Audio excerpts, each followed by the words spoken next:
Untuk kisah kali ini masih ada sebuah cerita yang ditulis oleh akun Twitternya @walensky10. Dan untuk kisah yang akan saya bawakan kali ini, yaitu sebuah kisah yang berjudul Tetangga Sebelah. Dan sebelum kita lanjut ke ceritanya, tekan dulu tombol like video ini dan jangan lupa tekan juga tombol subscribe channel ini. Dan nyalakan juga lonceng notifikasinya agar tidak ketinggalan cerita-cerita lainnya dari channel ini. Dan buat teman-teman yang pengen membaca langsung ceritanya, nanti silakan saja kunjungi linknya yang nanti akan saya sertakan di kolom deskripsi. Dan seperti apa untuk kisah kali ini? Langsung saja kita masuk ke ceritanya.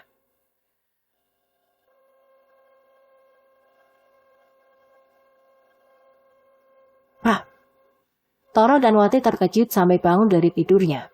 Sejenak keduanya terheran-heran saling pandang satu sama lain. Kayaknya dari rumah sebelah, Pak. Wanti berbisik lirih sambil coba pasang telinga. Iya, Bu. Ada apa ya? Toro menanggapi spontan mengernyitkan dahi. Lalu suara-suara berisik itu terdengar lagi. Asalnya memang dari rumah sebelah.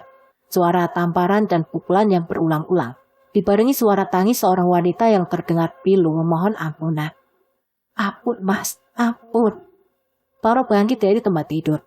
Wanti mengekor di belakangnya. Keduanya melangkah ke ruang depan, lalu menyibarkan tirai mengintip keluar. Suara tangisan wanita itu terdengar makin keras. Beradu nyaring dengan suara hentakan dan cacian dari mulut seorang laki-laki dengan bahasa yang kotor. Toro hendak membuka pintu, namun Wanti cepat mencegah sambil menggeleng keras. Jangan, Pak. Aku cuma mau melerai saja. Sanda Toro coba membela niatnya untuk keluar. Iya, aku tahu. Tapi masalahnya itu rumah tangga mereka. Kita nggak berhak ikut campur. Nanti malah jadi runyam. Ya sudah, mending kamu tidur lagi. Aku mau periksa kamar Alia dulu. Takut dia bangun. Wanti dengan bijaksananya mengingatkan. Walau sebenarnya tidak puas, akhirnya Toro memenuhi permintaan istrinya. Dia kembali masuk ke dalam kamar untuk melanjutkan tidurnya yang sempat terganggu. Wanti pergi ke kamar Alia, hendak memastikan apakah putrinya yang berusia 5 tahun itu juga ikut terbangun. Wanti membuka pintunya lalu mengintip. Dia jadi lega, anaknya masih tidur dengan nyenyaknya. Wanti kembali masuk ke dalam kamar menyusul suaminya, diiringi suara tangisan yang masih terdengar merata dari rumah sebelah yang begitu pilu dan amat mendayat hati. Toro dan Wanti adalah pasangan suami istri yang bermukim di sebuah kompleks perumahan yang terletak di satu kota kabupaten yang tidak jauh dari Jakarta. Komplek perumahan yang tergolong baru dengan penghuninya yang masih sangat sedikit. Dalam satu blok, terbilang masih banyak rumah-rumah yang kosong tidak berpenghuni. Sebagian ada yang terawat dengan baik karena sang pemilik rutin datang untuk membersihkan rumah atau sekedar menengok. Namun ada pula yang dibiarkan terbengkalai hingga temboknya mulai kusam dengan halaman yang ditumbuhi rumput liar yang kian meninggi. Ada banyak alasan mengapa rumah-rumah itu belum ditempati atau dibiarkan kosong. Tapi kebanyakan rumah-rumah itu sengaja dibeli untuk dijadikan aset investasi jangka panjang. Karena harganya yang tergolong murah dan diharapkan akan meningkatkan nilai jualnya di tahun-tahun ke depan. Seperti halnya area Blok C tempat di mana keluarga Toro tinggal. Susunan rumah yang berderet saling berhadapan itu dihuni tidak lebih dari 3 keluarga saja. Sisanya kosong. Hanya ada Pak Samsudin yang tinggal sendirian di rumah paling ujung, serta keluarga Toro dan keluarga Pak Faisal, yang kebetulan rumahnya saling bersebelahan di ujung satunya lagi. Selama tinggal di situ mereka jarang sekali berinteraksi.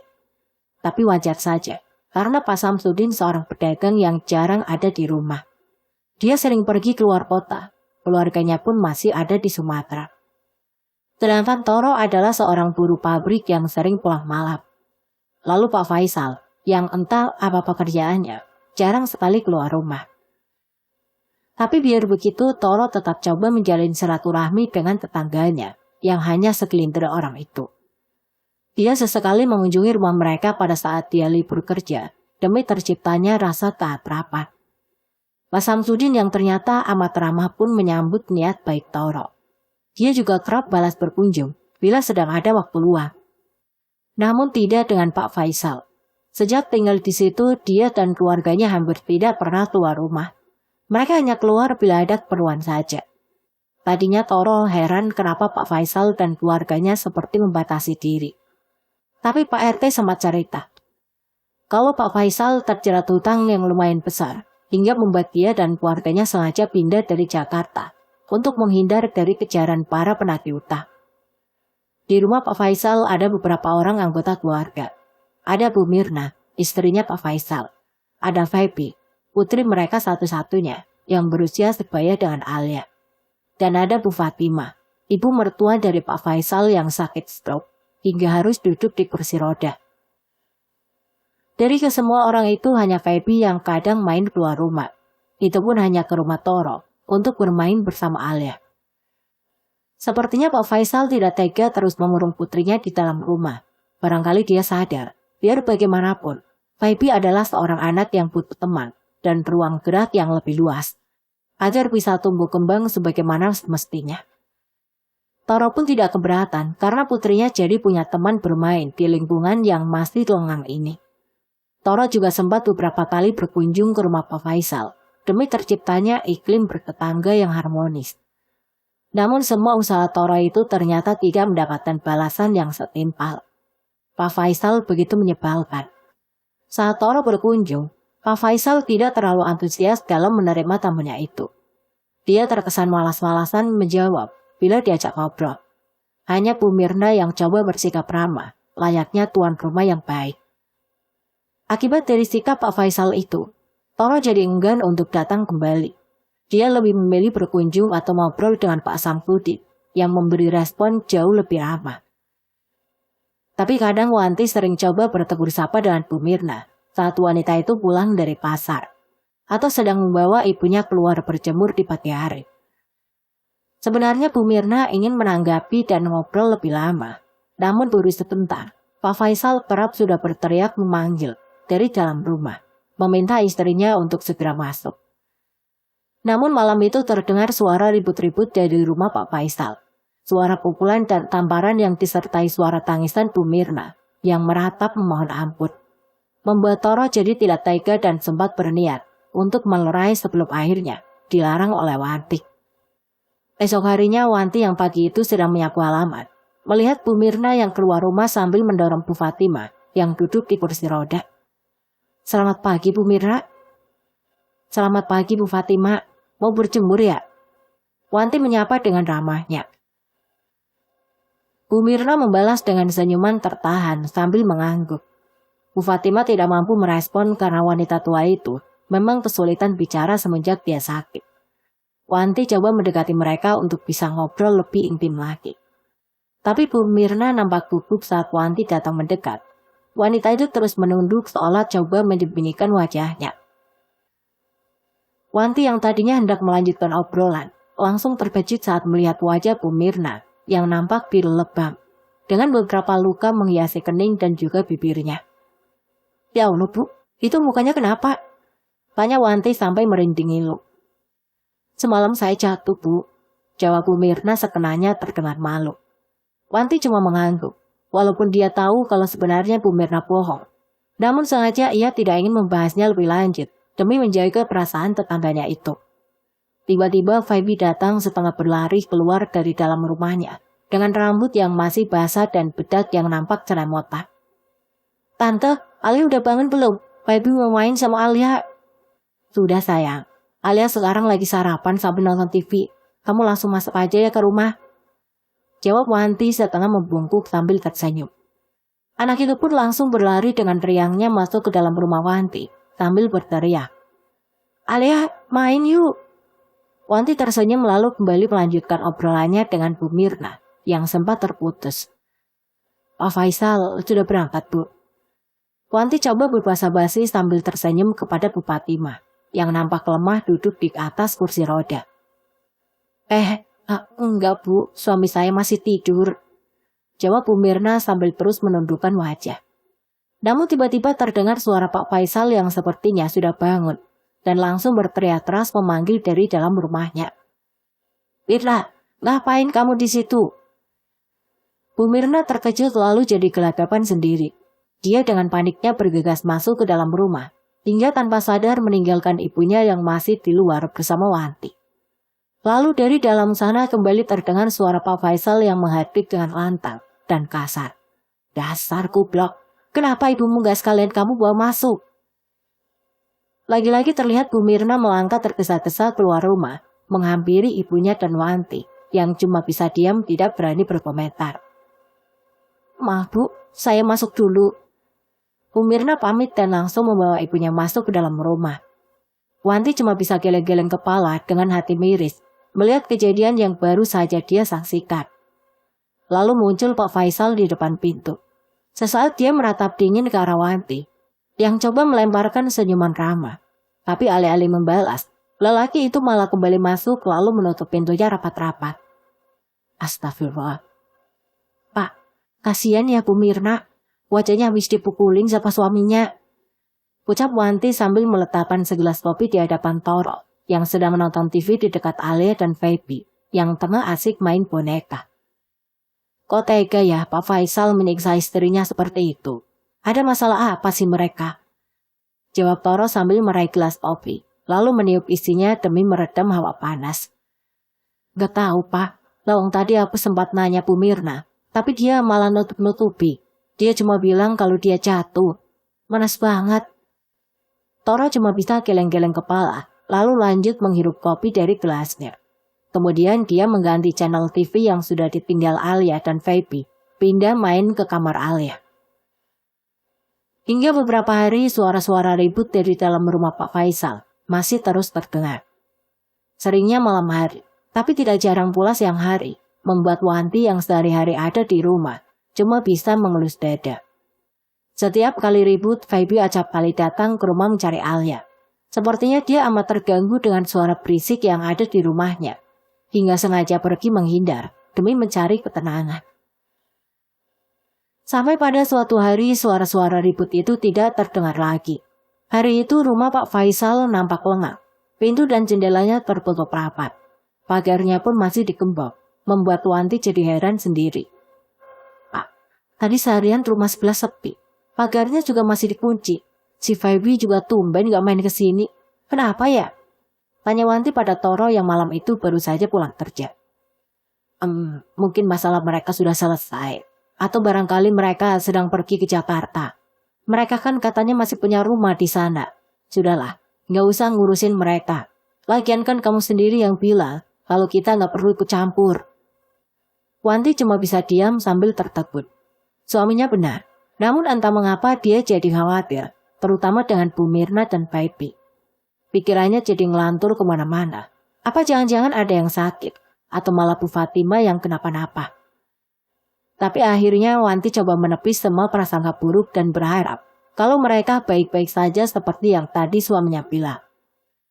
Hingga 3 hari berikutnya rumah Pak Faisal masih terlihat lengang. Lampunya pun sejak awal seperti sengaja dimatikan, membuat rumah itu gelap gulita bila malam hari tiba. Sampai pada akhirnya, Alia, main yuk. Terdengar suara Feby memanggil dari luar rumah. Wanti seketika terbangun. Dilihatnya jam dinding yang menunjukkan tepat pukul 1 tengah malam. Sejenak dia diam coba menyimak.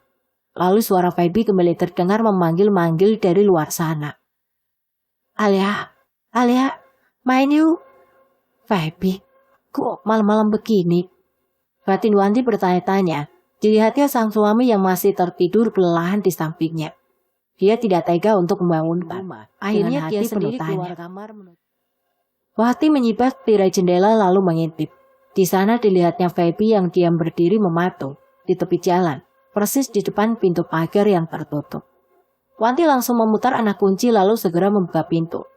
Tapi dia jadi terkejut. Feby tidak ada lagi di sana. Loh, kemana dia? Wanti penasaran.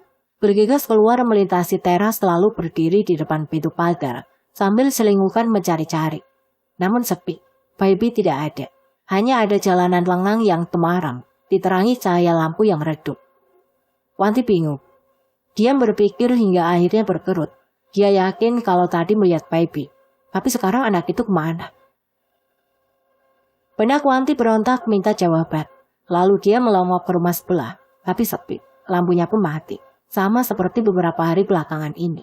Dugaannya kalau keluarga Pak Faisal yang pergi ke Jakarta dan kini sudah kembali jadi tidak terbukti. Akhirnya Wanti kembali masuk ke dalam rumah dengan benaknya yang masih ribut. Akal sehatnya bilang kalau semua hanya halusinasi. Tapi batinnya terus meyakini kalau tadi dia benar-benar melihat baby.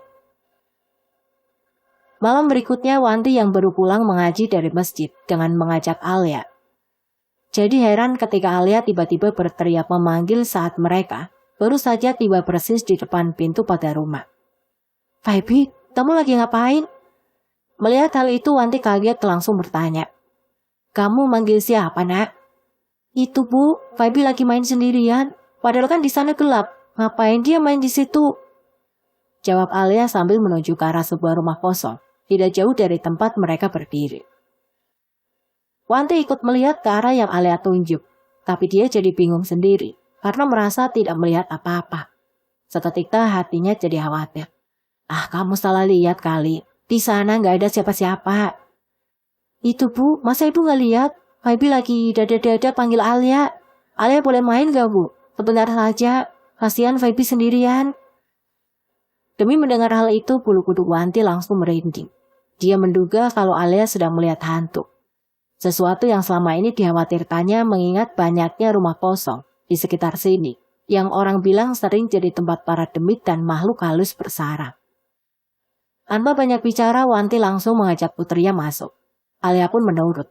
Namun sebelum masuk, anak itu masih sempat berteriak. "Baby, aku masuk dulu ya. Mainnya besok aja." Beberapa jam kemudian, Toro yang baru pulang kerja melihat Bu Mirna berdiri mematung di teras rumahnya yang gelap. Tidak biasanya dia begitu, apalagi malam-malam begini. Toro hendak menyapa sekalian menanyakan kabar wanita itu berikut keluarganya. Jujur saja sebenarnya Toro juga cemas dengan keadaan mereka yang sudah beberapa hari tidak menampakkan batang hidungnya. Toro mematikan mesin motor lalu turun sambil membuka resleting jaketnya. Matanya terus memandang ke arah Bu Mirna yang masih diam berdiri sambil menatap kosong ke depan. Tubuhnya hanya terlihat setengah ke atas karena terhalang tembok pagar. "Apa kabar Bu Mirna?" Toro coba berbahasa basi, namun Bu Mirna tetap diam. Mungkin dia tidak mendengar. Mungkin dia sedang melamun, begitu batin Toro coba memaklumi. Akhirnya Toro mengalah untuk melangkah mendekat sampai ke depan pintu pagar rumah tetangganya itu, dan langsung kaget bukan kepala. Ya Allah, Toro melihat Bu Mirna berdiri dengan perutnya yang nampak basah bersimpah darah. Toro tersulut mundur 2 langkah, kakinya mendadak lemas, dadanya berdegup keras. Dia sebenarnya ingin mendekat untuk memastikan, tapi kakinya mendadak payu, bagai tidak bertenaga. Namun tiba-tiba, "Pak, lagi ngapain kamu?" Toro bagai tersadar saat melihat Wanti yang sudah berdiri di dekatnya, dengan wajah terheran-heran. Itu Bu Mirna terluka," saut Toro sambil menunjuk ke arah di mana Bu Mirna berdiri. Tapi dia jadi melongo saat melihat arah yang ditunjuknya kosong. Bu Mirna tidak ada lagi di situ. "Mana, nggak ada siapa-siapa." Wanti ikut bingung memandang ke arah yang Toro maksud. Keduanya kini saling pandang dengan pikirannya masing-masing. Namun Toro yang sudah kembali menguasai diri, coba meredam suasana yang makin menjurus serap. Mungkin aku salah lihat. Kayaknya aku kecapean. Ya sudah, ayo kita masuk. Perutku sudah lapar." Toro langsung berbalik pergi kembali ke rumahnya. Wanti masih diam berdiri sambil memandang ke arah rumah itu yang begitu gelap gulita. Namun saat dia membalikkan badan hendak kembali ke rumahnya, matanya seperti menangkap wajah Bu Fatimah yang mengintip di celah tirai jendela yang sedikit tersibak. Malam berikutnya, Toro yang sedang serius nonton siaran sepak bola langsung mengecilkan volume TV. Istri dan anaknya sudah tidur sejak tadi. Sesaat dia diam menyimak, lalu suara itu kembali terdengar. Sepertinya dari luar, diliriknya jam dinding pukul 11:30 malam. Dia ingin kembali membesarkan volume suara TV, namun jadi urung ketika suara itu terus saja terdengar tidak berhenti. Masih malam-malam begini. Batin Toro mengutuk. Dia begitu kesal, hari ini hari libur. Menonton pertandingan sepak bola adalah momen berharga buatnya yang sering kerja hingga larut malam. Kini saat dia sedang istirahat sambil menikmati acara kesukaannya, ketenangannya malah terusik. Tadinya Toro tidak mau ambil pusing. Mungkin itu cuma ulat tikus atau kucing yang sedang mengorek-ngorek tong sampah sampai terbalik. Namun saat suara itu terus saja terdengar, akhirnya dia memutuskan untuk memeriksanya sambil ngomel-ngomel sepanjang langkahnya mendekati pintu. Toro membuka pintu lalu berdiri bertolak pinggang sambil memperhatikan sekelilingnya. Tapi tidak ada apa-apa. Semuanya masih tetap pada tempatnya. Tong sampahnya pun tidak terbalik. Tapi suara itu terus saja terdengar. Kini Toro baru sadar, asalnya dari teras rumah sebelah. Toro mendekati pagar tembok pembatas antara dua rumah yang tingginya hanya sebatas dada. Namun ketika akhirnya dia sampai di situ, lalu melongok, matanya langsung mendelik seolah tidak percaya. Ada kursi roda yang nampak kosong bergerak-gerak sendiri maju mundur, membentur-bentur pintu rumah sebelah. Toro bersulut mundur, namun matanya tidak kuasa berpaling untuk terus menatap ke arah kursi roda yang tidak henti-hentinya bergerak, membentur-bentur dalam pintu. Toro cepat-cepat berbalik masuk ke dalam rumah, lalu mengunci pintunya rapat-rapat.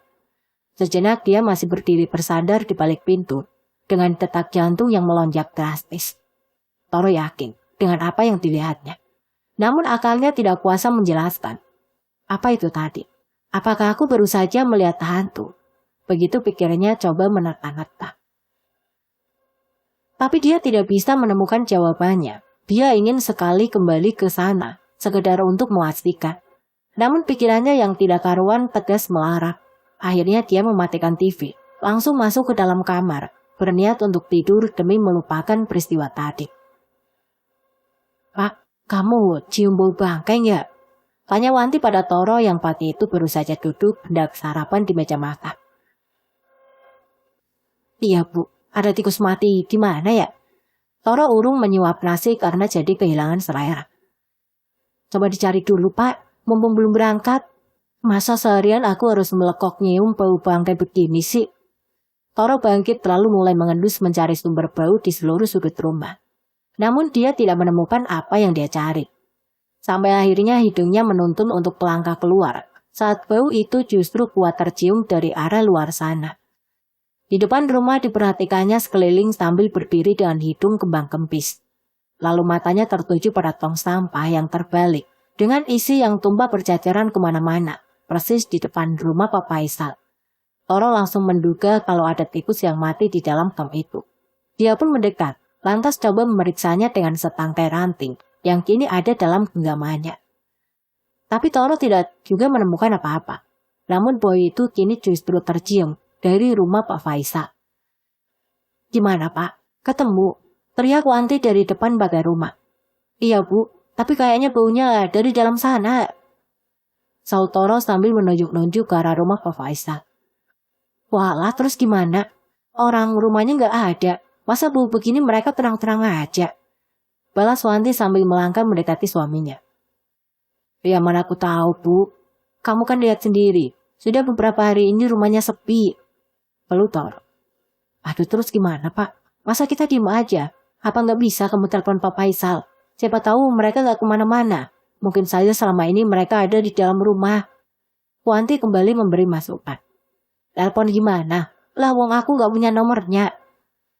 Ya sudah panggil saja. Siapa tahu orangnya mau keluar. Wanti lagi-lagi memberikan saran dengan nada setengah memaksa. Akhirnya Toro memberanikan diri berteriak, memanggil di depan pintu pagar rumah Pak Faisal yang terpuji. Assalamualaikum Pak Faisal. Namun hening, tidak ada jawaban sama sekali. Toro dan Wanti saling pandang, lalu Wanti coba ikut memanggil dengan suaranya yang cempreng, memekakkan telinga. Bu Mirna. Sama saja. Tidak ada tanda-tanda respon dari dalam sana. Membuat pasangan suami istri itu jadi tidak tahu lagi harus bagaimana. Lalu tiba-tiba terdengar suara yang memanggil mereka dari kejauhan. Pak Toro, Bu Arti, lagi ngapain? Keduanya pun menoleh dan langsung melambaikan tangan ke arah Pak Samsudin yang sedang berdiri di depan pintu pagar rumahnya. Pak, sini Pak. Panggil Toro sambil melambaikan tangan meminta Pak Samsudin untuk cepat mendekat. Ada apa? Mbak, kok bau begini sih? Keluh Pak Samsudin ketika dia akhirnya tiba di situ. Iya Pak, sepertinya dari dalam sana. Sudah saya panggil-panggil dari tadi, tapi nggak ada yang keluar. Keluh Toro. Oh, kalau Pak Faisal mungkin nggak ada. Saya lihat beberapa malam yang lalu dia pergi sendirian sambil bawa tas besar. Tapi waktu saya sapa, dia malah melengos langsung buru-buru pergi. Tapi memang beberapa hari ini rumahnya sepi Pak. Apa jangan-jangan Pak Faisal belum pulang ya? Sanggawati. Coba saja panggil lagi. Mungkin mereka masih tidur. Saran Pak Samsudin. Akhirnya ketiga orang itu saling bergantian memanggil-manggil. Namun tetap saja tidak ada jawaban dari dalam sana. Kini Wanti jadi khawatir. Jujur saja dia masih ngeri mengingat betapa memprihatinkannya kondisi Bu Mirna saat terakhir kali mereka bertemu. Aduh Pak, jangan-jangan ada yang gak beres. Aku takut Bu Mirna kenapa-napa. Wanti berucap dengan wajah yang berubah jadi tegak. Iya Pak Toro, Bu Wanti benar. Ini pasti ada yang gak beres. Bau seperti ini sepertinya bukan sekedar bau bangkai tikus. Ujar Pak Samsudin coba memberi pendapat. Ya, tapi kita nggak bisa main masuk begitu saja Pak. Nanti malah jadi salah paham. Apa nggak sebaiknya kita lapor Pak RT saja? Mereka pun saling sepakat. Akhirnya saat itu juga mereka pergi mendatangi Pak Salamun, sang ketua RT yang rumahnya tidak jauh dari situ. Di hadapan Pak Salamun mereka langsung menceritakan tentang bau bangkai tadi, sekaligus tentang kejadian ribut-ribut antara Pak Faisal dengan istrinya yang berujung pada kekerasan. Dan juga tentang perginya Pak Faisal yang disaksikan oleh Pak Samsudin beberapa malam yang lalu. Kini mereka semua sudah ada di depan pagar rumah Pak Faisal yang masih terkunci. Pak Salamun langsung meringis sambil menutup hidungnya. Sesaat dia menimbang-nimbang. Lalu akhirnya memutuskan agar nekat masuk saja. Toro dan Pak Samsudin langsung memanjat pagar. Sebentar saja keduanya sudah berdiri di depan pintu rumah yang tertutup rapat. Sejenak keduanya saling pandang, lalu Toro coba mengetuk pintu sambil memanggil-manggil. Pak Faisal, Bu Mirna, Fabi. Namun tetap tidak ada jawaban. Toro dan Pak Samsudin menoleh seolah minta petunjuk kepada Pak Salamun yang masih berdiri di luar. Pak Salamun diam berpikir sebentar. Firasatnya mengatakan kalau ada sesuatu yang tidak beres. Hingga akhirnya dia mantap ambil keputusan. Dobrak saja. Demi mendengar perintah Pak Salamun, Toro dan Pak Samsudin bersamaan menghantam daun pintu dengan bahu mereka hingga berkali-kali. Dan akhirnya, pintu rumah itu pun jebol. Aroma bau bangkai langsung menyeruak keluar dari dalam ruangan yang begitu gelap dan pengap. Toro dan Pak Samsudin spontan meringis sambil memalingkan wajah. Keduanya berkali-kali meludah demi meredam rasa mual. Toro menarik kerah bajunya hingga menutupi hidung. Pak Samsudin menggunakan satu tangannya untuk melakukan hal yang sama. Lalu keduanya melangkah hati-hati masuk ke dalam sambil terus memanggil-manggil. Bu Mirna, Pak Faisal, ini saya Pak Toro dan Pak Samsudin. Kalian ada di mana? Kami masuk ya. Teriak Toro sambil terus melangkah. Tetap tidak ada jawaban. Saat keduanya tiba di dekat sebuah kamar, betapa terkejutnya mereka begitu melihat ada banyak bercak darah mengering yang berceceran di lantai. Astagfirullah. Pak Samsudin spontan menghentikan langkah. Toro pun ikut berhenti. Mata keduanya lantas dilalatan memandangi ceceran darah itu sambil coba menerka-nerka. Pak Samsudin menunjuk-nunjuk seolah memberitahu kalau ternyata ceceran darah itu terus masuk ke dalam kamar. Sebentar keduanya saling diam. Pikiran mereka liar dengan segala kemungkinan yang berakhir buruk. Toro meraih gagang pintu kamar dan coba membukanya. Namun dia jadi kecewa saat mendapati pintunya terkunci. Rasa penasarannya kian tidak tertahan, mendesak untuk segera mendapatkan pembuktian. Toro dan Pak Samsudin saling pandang lalu mengangguk, seolah sepakat dalam diam. Keduanya langsung menghantamkan bahu mereka demi mendobrak pintu kamar itu. Pintu pun berhasil terbuka. Mata keduanya langsung membelalak melihat pemandangan mengerikan yang terpampang di dalam sana. Di atas ranjang yang berantakan ada tubuh Mirna terlentang kaku dengan sebilah pisau yang masih menancap di perutnya. Di sebelahnya terbaring sosok Fabi yang wajahnya nampak ditutupi dengan bantal. Dan di dekat ranjang ada Bu Fatima yang terkulai kaku di lantai dengan tubuh membiru di samping kursi rodanya yang terbalik. Tanpa dikomando, Toro dan Pak Samsudin bergegas berlarian keluar demi memberitahukan kepada Pak Salamun tentang temuan mereka yang amat mengejutkan itu. Pagi itu seisi komplek geger. Orang-orang berdatangan lalu berkerumun di sekitar lokasi kejadian yang sudah digaris polisi. Begitu banyak petugas yang berjaga, seolah tidak mampu menahan animo masyarakat yang ingin ikut menyaksikan jasad ketiga orang itu dievakuasi. Toro, Wanti, Pak Samsudin, dan juga Pak Salamun dibawa ke kantor polisi untuk dimintai keterangan. Hingga lepas tengah hari, keempat orang itu pun diizinkan untuk pulang ke rumahnya masing-masing. Polisi pun langsung bergerak cepat demi melacak dan menemukan keberadaan Pak Faisal yang dicurigai sebagai biang keladinya. Sampai malam hari di sekitar tempat kejadian masih terus didatangi orang-orang. Mereka saling bicara dan berbisik berspekulasi tentang siapa pelakunya dan apa yang menyebabkan pembunuhan itu terjadi. Namun sejak kembali dari kantor polisi, Toro dan Wanti cuma berdiam diri di dalam rumah. Keduanya sengaja menghindar dari orang-orang yang penasaran hendak bertanya. Mereka begitu syok. Kejadian ini jauh di luar dugaan mereka. Begitu juga Alia. Berkali-kali anak itu bertanya dengan polosnya. Memangnya Feby kenapa? Toro dan Wanti cuma bisa menggeleng karena tidak tahu bagaimana caranya menjelaskan kepada putrinya yang masih kecil itu. Pikiran Toro dan Wanti jadi tidak karuan. Bagaimana tidak? Sebelum semuanya terungkap, mereka sempat mengalami sejumlah peristiwa janggal. Toro sempat melihat sosok Ibu Mirna yang berdiri dengan perut bersimpah darah. Dia juga pernah melihat kursi roda Bu Fatimah yang bergerak-gerak sendiri membentur-bentur daun pintu. Begitu juga Wanti. Betapa dia merinding ngeri mengingat pernah mendengar dan melihat Feby memanggil-manggil Alia di depan rumah beberapa malam yang lalu. Juga peristiwa Alia yang merasa melihat Feby yang sedang main sendiri. Semua kejadian aneh itu membuat mereka makin tidak berani keluar rumah. Alia pun dilarang main di luar demi menghindari hal yang tidak diinginkan. Setelah beberapa hari, orang-orang yang mendatangi lokasi kejadian mulai berkurang.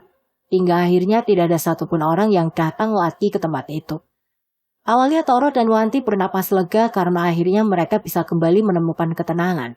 Namun semua itu seolah jadi bumerang, karena suasana yang kini sunyi dan lengang malah terasa jadi menakutkan. Kini Toro dan keluarganya benar-benar sendiri. Ditambah lagi saat mereka mengetahui Pak Samsudin, satu-satunya tetangga mereka yang tersisa, ternyata langsung pulang kampung sehari setelah kejadian pagi yang mengejutkan itu. Ya Allah. Kini Toro dan Wanti harus menghadapi kenyataan kalau mereka tinggal bersebelahan dengan rumah bekas pembunuhan. Benar-benar membuat nyalinya amblas. Tadinya Wanti ingin pulang kampung saja sama seperti Pak Samsudin. Namun dia tidak tega bila harus meninggalkan suaminya sendirian yang mesti tetap bekerja. Akhirnya Toro dan Wanti sepakat dengan satu solusi yang paling masuk akal. Mereka berniat mengontrak sebuah rumah di tempat lain. Namun ternyata mencari rumah kontrakan yang pas dan sesuai dengan kocek mereka tidak semudah yang dibayangkan. Jadi selama mereka belum mendapatkan rumah kontrakan, dengan sangat terpaksa mereka harus tetap tinggal di situ dengan resiko ketakutan, terutama saat malam hari. Sudah jam 11 malam tapi Toro belum juga pulang. Wanti diam duduk di atas ranjang, persis di samping Alia yang sedang tertidur pulas. Wanti gelisah. Harap-harap cemas menunggu suaminya pulang. Hujan gerimis yang turun sejak tadi membuat suasana makin mistis dan mencekam. Berkali-kali dia coba menelpon suaminya, namun tidak tersambung. Mungkin sedang di jalan. Jadi nggak bisa angkat telepon. Sebentar lagi juga pulang. Begitu pikirannya berusaha menjinakkan kegelisahannya. Sejak kejadian itu, Toro memang berusaha untuk selalu pulang sore. Dia tidak tega membiarkan anak dan istrinya sendirian sampai malam. Tapi kali ini dia tidak bisa. Temannya satu shift ada yang sakit, hingga dia harus menggantikan pekerjaannya. Hujan pun reda, tapi udara dingin masih menusuk. Wanti menghela nafas seolah ingin membuang rasa takutnya jauh-jauh. Tapi suara tetesan sisa air hujan yang berjatuhan di luar sana, jadi terdengar bagi alunan musik yang aneh. Sakit mas, ampun. Astaga. Wanti tersentak saat mendengar suara wanita yang merintih memohon ampun. Suaranya timbul tenggelam di antara tetesan sisa air hujan yang berjatuhan dari tepian genteng. Dia langsung tidur meringkuk sambil memeluk Alia erat-erat. Wajahnya sengaja dia benamkan di balik bantal. Namun tetap saja, telinganya masih menangkap suara rintihan itu yang kini seolah begitu dekat. Ampun mas, ampun. Suara itu terus berulang. Wanti makin mengkeret. Alufannya pada Alia bertambah erat hingga membuat anak itu jadi membeliat. Wanti langsung mengendurkan dekapannya. Dia tidak mau anaknya jadi terbangun. Assalamualaikum bu, bapak pulang. Wanti cepat bangun begitu mendengar suara suaminya memanggil di luar sana. Suara yang dulu terdengar biasa saja kini jadi suara termerdu yang begitu dia rindukan. Wanti melompat dari tempat tidur lalu setengah berlari menuju pintu dan cepat-cepat membukanya. Betapa hatinya lega melihat suaminya yang tiba dengan memakai jas hujan yang nampak begitu basah. Namun kegembiraan Wanti seketika pupus saat dia melihat sosok yang berdiri di luar sana. Ya Allah, persis di tepi jalan ada Bu Fatima yang duduk di kursi roda bersama Bu Mirna yang berdiri di belakangnya. Wajah Bu Fatima membiru, Bu Mirna terus menunduk. Toro yang sedang sibuk menanggalkan jas hujan jadi heran melihat wajah istrinya yang berubah tegap. Kenapa Bu? Wanti tidak mampu menjawab. Dia cuma bisa menunjuk ke arah di mana kedua sosok menakutkan itu berada. Toro langsung menoleh, namun matanya tidak menemukan apa-apa. Tapi dia yakin, istrinya pasti sedang melihat sesuatu. Ayo masuk. Toro merangkul istrinya lalu membawanya masuk ke dalam, meninggalkan jas hujannya yang belum sempat dia lipat. Ditutupnya pintu rapat-rapat. Toro terus merangkul istrinya dan membawa masuk ke dalam kamar. Dilihatnya Alia yang masih tertidur pulas. Kamu tidur aja temani Alia, nanti aku nyusul, mau mandi dulu. Ucap Toro dengan nada seterang mungkin, berusaha terlihat kuat di hadapan istrinya. Malam yang lain Toro berdiam di dalam rumah sambil menonton TV. Dia sudah pulang sejak sore tadi. Istrinya sedang pergi mengaji selepas maghrib. Alia sengaja tidak ikut. Anak itu kini sedang main sendirian di dalam kamarnya. Tapi tiba-tiba Alia keluar dari dalam kamar dan langsung mendekati Toro. Lalu berbisik lirih dekat telinga bapaknya. Pak, ada Feby di dalam kamar. Jantung Toro mau loncat, namun dia coba menguasai diri. Dia tidak ingin putrinya jadi takut. Toro coba tersenyum seolah semuanya baik-baik saja. Masa iya? Ucap lelaki itu berusaha terdengar biasa. Alia mengangguk, lalu meminta tolong pada bapaknya. Ambilin boneka Alia, Pak. Alia nggak mau kalau nanti dibawa Feby. Toro terdiam. Sejenak jadi ragu. Ini Alia jujur atau mengada-ngada. Namun dia tidak mau mengecewakan putrinya. Akhirnya dia melangkah menuju kamar diikuti Alia dari belakang. Kini Toro berdiri di depan pintu.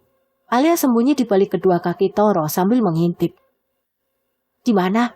Toro bertanya singkat. Alia menunjuk ke arah kolong tempat tidur. Pelan-pelan Toro melangkah masuk meninggalkan Alia yang dia menunggu di depan pintu.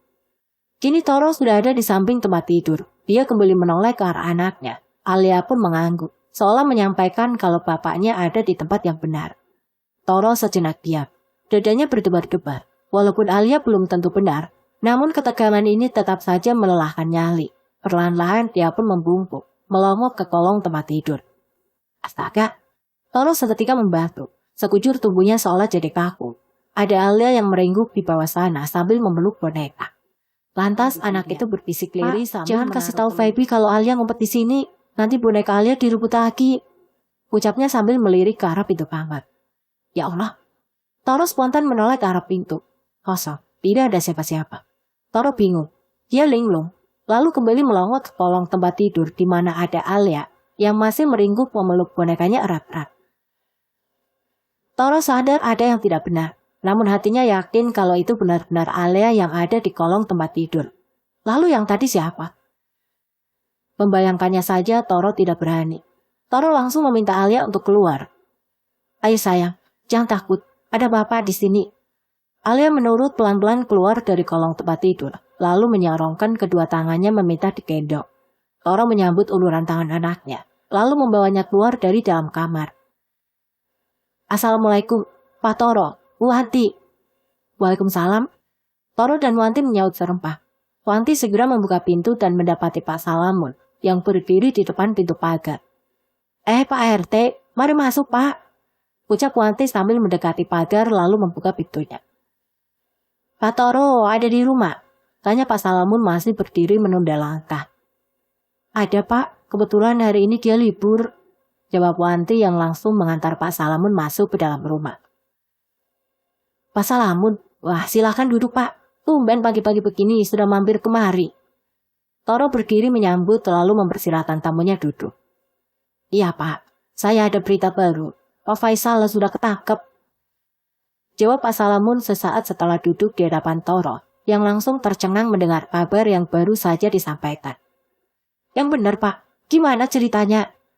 Toro bertanya begitu antusias.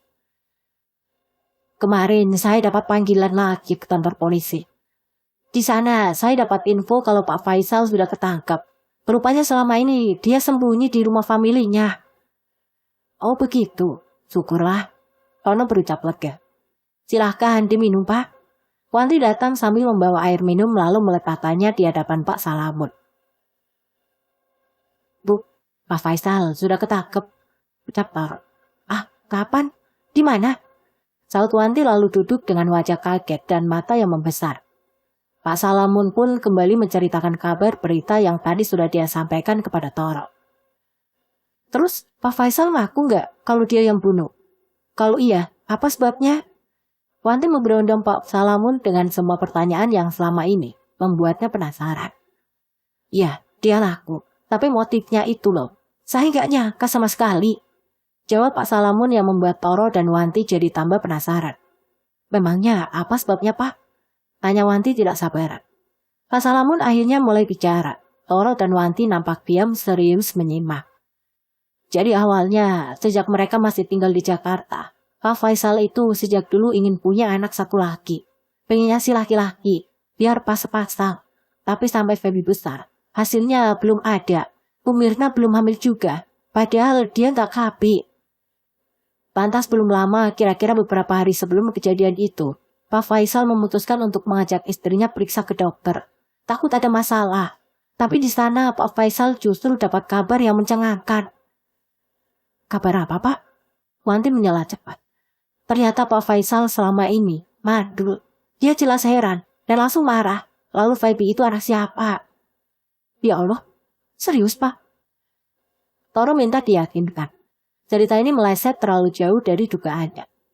Iya, tapi Bu Mirna selalu mengelak. Itu yang membuat Pak Faisal jadi emosi sampai akhirnya tega menganiaya istrinya. Tapi walaupun sudah berkali-kali dipukuli, Bu Mirna tetap gak mau ngaku. Dia malah bilang kalau hasil tesnya salah. Tapi saat Pak Faisal minta tes ulang di tempat lain, Bu Mirna selalu saja mengelak dengan berbagai macam alasan. Pak Faisal jadi gelap mata. Akhirnya hilaf menikam perut istrinya. Tapi tanpa diduga, ternyata ada Feby yang menyaksikan dan sempat menjerit ketakutan. Pak Faisal panik. Anak itu pun langsung ikut dibunuh dengan membekap wajahnya menggunakan bantal. Sedangkan Bu Fatima yang dia curiga tahu tentang segalanya dari awal, dia dicekoki dengan racun serangga. Gila. Innalillahi. Toro dan Wanti berucap hampir bersamaan. Keduanya tidak henti menggelengkan kepala. Pak Salamun benar. Gila. Ini benar-benar gila. Toro tertegun. Rahasia besar baru saja terkuak. Pak Faisal ternyata hanya seorang suami yang kecewa karena merasa dikhianati. Sedangkan Bu Mirna, wanita yang nampak lemah itu ternyata tidak sesuci yang dia kira. Tapi hatinya jadi miris bila mengingat Feby. Betapa anak itu tidak tahu apa-apa, namun harus tewas dengan cara yang begitu mengenaskan. Malang benar nasibnya. Lalu Pak Salamun kembali bicara memecah lamunan Tono. Saya ada kabar satu lagi. Kalau yang ini, kalian pasti senang. Kabar apa Pak? Wanti menimpali menagih jawaban cepat. Ada rumah kontrakan murah yang kosong dekat-dekat sini. Punya saudara saya. Penghuni yang lama baru saja pindah. Apa kalian minta? Jawab Pak Salamun dengan mata berbinar-binar. Mau Pak? Kapan kami bisa lihat-lihat? Toro menjawab tidak pala kiranya. Kalau mau, sekarang juga bisa. Mumpung Pak Toro ada di rumah. Gimana? Ayo Pak, sebentar saya ganti baju dulu. Saut Toro tersenyum sambil memandang ke arah istrinya, yang juga ikut tersenyum sumringah. Singkat cerita akhirnya Toro dan keluarganya jadi pindah ke rumah kontrakan yang ditawarkan Pak Salamut. Sebuah rumah yang terletak di area perkampungan, tidak jauh dari komplek tempat mereka tinggal. Suasananya ramai dan riuh, tapi Toro dan Wanti tidak keberatan. Bagaimana tidak? Setelah sekian lama disiksa oleh kesunyian, keramaian jadi sebuah anugerah yang pantas mereka syukuri. Apalagi melihat Alia yang sekarang jadi punya banyak teman. Tetangganya pun ramah-ramah, membuat tempat itu bagikan surga kecil bagi mereka. Setelah sekian lama rumah Pak Faisal masih tetap kosong. Tapi bukan rumah itu saja, seluruh rumah yang ada di deretannya juga. Bahkan beberapa kini berhiaskan tulisan dijual, termasuk rumah Toro. Konon katanya sering terdengar suara rintihan dan tangisan wanita yang memohon ampun dari rumah Pak Faisal. Entah benar atau hanya bualan saja, tidak ada yang berani memastikan. Sesekali Toro menengok rumahnya untuk sekedar membersihkan. Sudah pasti saat siang hari. Itu pun dia tidak berani berlama-lama. Toro masih berharap rumahnya cepat laku, walaupun dia agak pesimis. Tapi mau bagaimana lagi? Berita tentang kejadian itu dengan segala bumbu tambahannya telah membuat komplek perumahan kini memiliki citra yang buruk. Tapi siapa tahu, mungkin saja ada orang yang nekat mau membeli rumahnya karena tergiur dengan harga murah yang sengaja Toro tawarkan. Atau mungkin ada orang yang bernyali super hingga tidak keberatan hidup berdampingan dengan rumah horor itu beserta segala kengeriannya.